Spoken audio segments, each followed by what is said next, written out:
te motiva perante a mediunidade? Curiosidade ou verdadeiro entendimento?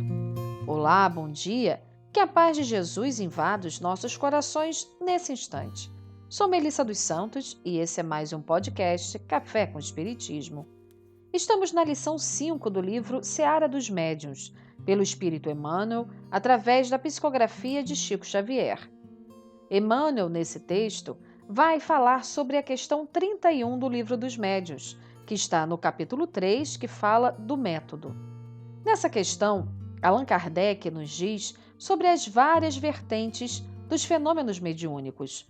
Logo no início, ele garante, abre aspas, para no ensino do Espiritismo proceder-se como se procederia com relação aos das ciências ordinárias, preciso fora passar revista a toda a série dos fenômenos que possam produzir-se, começando pelos mais simples para chegar sucessivamente aos mais complexos. Ora, isso não é possível, porque possível não é fazer-se um curso de espiritismo experimental, como se faz um curso de física ou de química.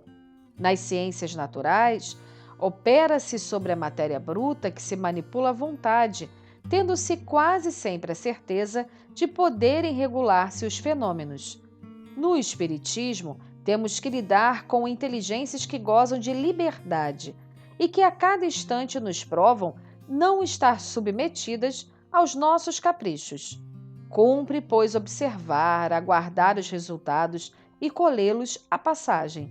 Daí o declararmos abertamente que quem quer que blasone, ou seja, ostente, de os obter à vontade, não pode deixar de ser ignorante ou impostor.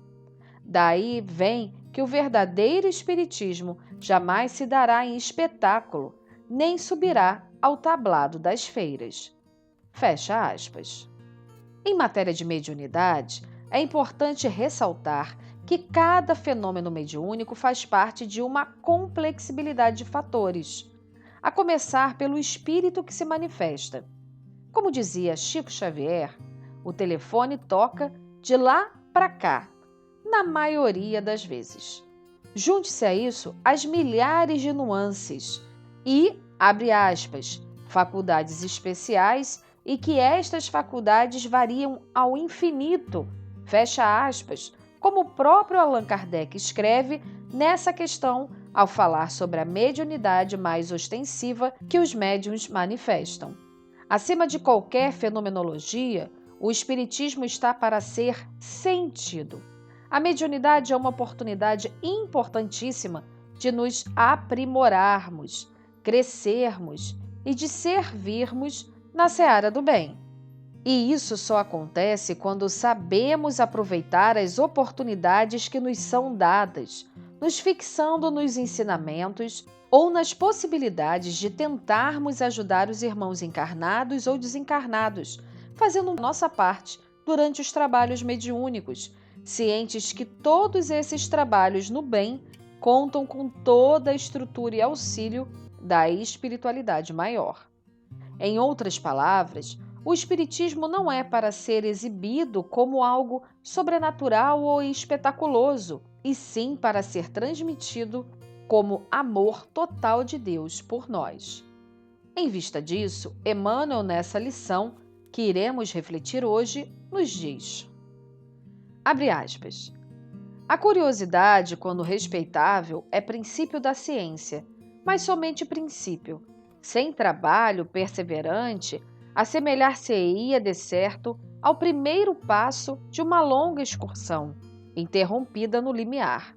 E observando-se que o progresso é obra de todos, é preciso que o seareiro da ação palmilhe a senda dos precursores para realizar o serviço que lhe compete. Fecha aspas. Em outro trecho, Emmanuel completa.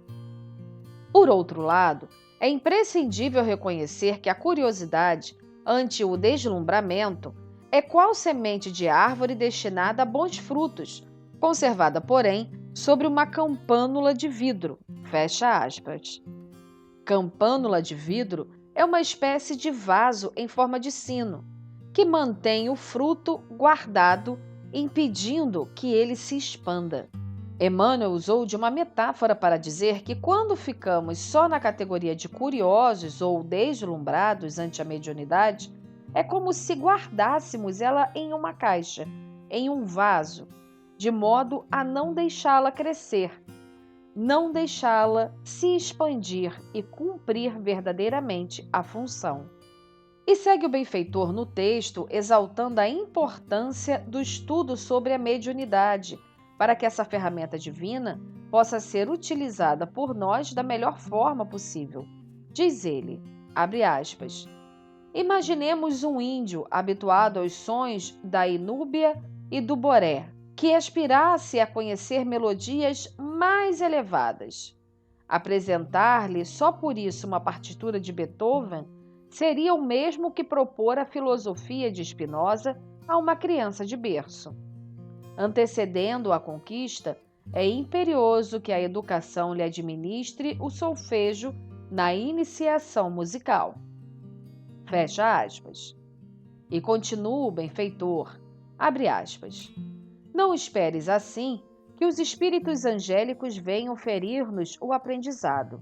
Quaisquer recursos demasiado transcendentes que nos trouxessem serviriam apenas como fatores de encantamento inútil, à maneira de fogos de artifício, tumultuando a emoção dos meninos necessitados da escola. Da pedra ao micróbio, do micróbio ao verme, do verme ao homem e do homem à estrela, o universo é todo um conjunto de soberbos fenômenos, desafiando-nos o conhecimento e a interpretação. Também na mediunidade, não aguardes concessões de pechincha. Há nos reinos do espírito leis e princípios, novas revelações e novos mundos a conquistar. Isso, entretanto, exige, antes de tudo, paciência e trabalho, responsabilidade e entendimento, atenção e suor. Fecha aspas. Ser médium ostensivo, trabalhar mediunicamente, antes de qualquer coisa, quer dizer responsabilidade.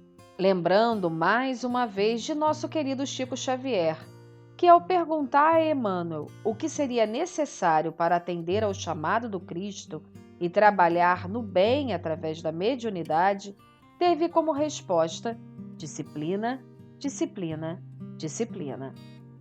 Que assim possa ser. E até o próximo podcast Café com Espiritismo.